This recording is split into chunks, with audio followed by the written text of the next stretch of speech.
Hello everyone, मैं प्रदीप कुमार आगाज IAS institute में आप सभी का स्वागत करता हूं। तो आइए आज के इस वीडियो में हम लोग बात करने वाले हैं जैव विविधता और पर्यावरण। जैव विविधता और पर्यावरण से रिलेटेड यूपीएससी के प्रीलिम्स और मेंस के लिए आज के जितने भी मोस्ट इंपोर्टेंट टॉपिक है हम आप लोगों के लिए लेकर आए हैं। तो चलिए देखते हैं। तो देखिए, प्रीलिम्स के लिए जो टॉपिक है वो है वन जलवायु सत्र, पेरिस समझौता और COP 28 और UNFCCC जलवायु परिवर्तन और ग्लोबल स्क्वाड टेक। और मेंस के लिए जो टॉपिक है वो वन जलवायु सत्र है। तो चलिए हम यूपीएससी के प्रीलिम्स और मेंस के इन सभी टॉपिक के बारे में पूरे विस्तार से चर्चा करते हैं। तो देखिए चर्चा में क्यों है, आइए समझते हैं। तो देखिए, हाल ही में पेरिस समझौते के प्रतिनिधियों ने जर्मनी स्थित वान में एक सत्र का आयोजित किया। इसमें वर्ष 2023 में दुबई में आयोजित होने वाले संयुक्त राष्ट्र जलवायु सम्मेलन COP 28 को लेकर कुछ प्रमुख निर्णय लिए गए। दुबई में आयोजित होने वाले संयुक्त राष्ट्र जलवायु सम्मेलन COP 28 को वन सत्र के अंत में साझा किए गए अनौपचारिक नोट द्वारा निर्देशित किया जाएगा। सत्र के प्रमुख बिंदु क्या है, आइए देखते हैं। सबसे पहले हम लोग ग्लोबल स्टॉक टेक समझते हैं। तो देखिए, ग्लोबल स्टॉक टेक पर तकनीकी चर्चा में स्टॉक टेक अभ्यास में शामिल किए जाने वाले तत्वों की एक संक्षिप्त रूपरेखा तैयार की गई। ग्लोबल स्टॉक टेक वर्ष 2015 के पेरिस समझौते द्वारा अनिवार्य की गई एक प्रक्रिया है। यह जलवायु परिवर्तन के प्रभावों से निपटने हेतु उपायों का मूल्यांकन करती है और फीडिंग गैप वित्तीय अंतर को भरने के लिए अंतर्राष्ट्रीय प्रयासों को मजबूत करने हेतु रणनीतियां तैयार करती है। पेरिस समझौते के अनुसार वर्ष 2023 में GST की बैठक प्रत्येक 5 वर्ष में होनी चाहिए। GST को लेकर वास्तविक बैठक COP 28 में होगी। वर्ष 2030 के बाद की महत्वाकांक्षा को आगे बढ़ाना। आइए देखते हैं।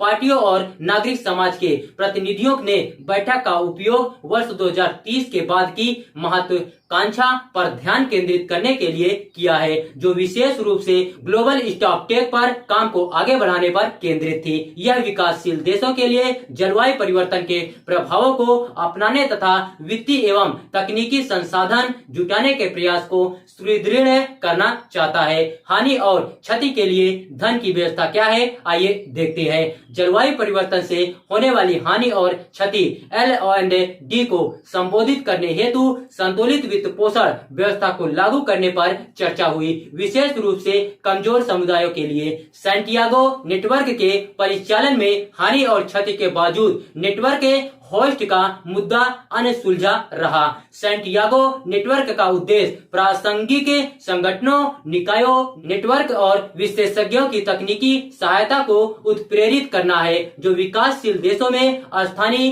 राष्ट्रीय एवं क्षेत्रीय स्तर पर हानि तथा क्षति को टालने, कम करने तथा संबोधित करने में प्रासंगिक दृष्टिकोण के कार्यान्वयन हेतु विशेष रूप से जलवायु परिवर्तन के प्रतिकूल प्रभाव के कारण कमजोर है। जलवायु वित्त संरेखण क्या है, आइए देखते हैं। तो देखिए, यूरोपीय संघ पेरिस समझौता के लक्ष्यों के साथ वैश्विक वित्तीय प्रवाहों को संरेखित करने की आवश्यकता पर बल देता है। इसमें दाताओं के पुल की जांच करना और यह सुनिश्चित करना शामिल है कि वित्तीय सहायता का पैमाना जलवायु संकट को दूर करने की आवश्यकताओं से मेल खाता हो। यूरोपीय संघ और कई अन्य देशों ने COP 28 में जलवायु वित्त को संबोधित करने के महत्वपूर्ण पर बल दिया गया है। वर्ष 2025 के बाद का जलवायु वित्त लक्ष्य और धन की व्यवस्था क्या है, आइए देखते हैं। वर्ष 2025 के बाद के जलवायु वित्त लक्ष्य में हानि और क्षति के लिए फंड सहित धन की व्यवस्था के संबंध में तकनीकी विशेषज्ञ संवादों में रचनात्मक एवं ठोस चर्चा हुई है। अनुकूलन की तत्परता क्या है, आइए देखते हैं। यूरोपीय संघ सहित विकसित देश अनुकूलन आवश्यकताओं को संबोधित करने को तत्कालीन रूप से स्वीकार करते हैं। वे कमजोर समुदायों की सहायता करने में प्रमाणित अनुभव और विशेषज्ञता के साथ वर्तमान व्यवस्थाओं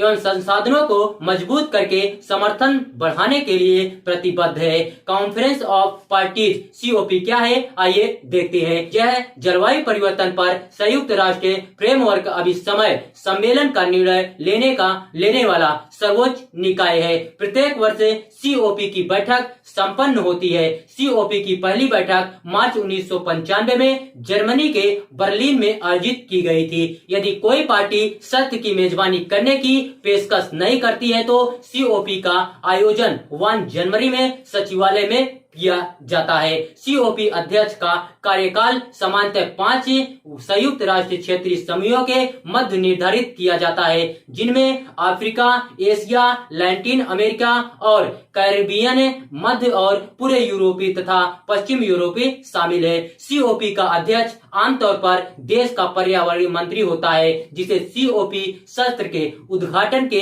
तुरंत बाद चुना जाता है। तो देखिए, अगर आप लोगों को इसका पीडीएफ चाहिए तो इसका पीडीएफ आप लोगों को टेलीग्राम चैनल पर मिल जाएगा। टेलीग्राम चैनल का नाम है आगाज आईएएस इंस्टीट्यूट और टेलीग्राम चैनल का लिंक हम इस वीडियो के डिस्क्रिप्शन में दे देंगे। आप यहां से भी जाकर टेलीग्राम चैनल को ज्वाइन कर सकते हैं और पीडीएफ डाउनलोड कर सकते हैं।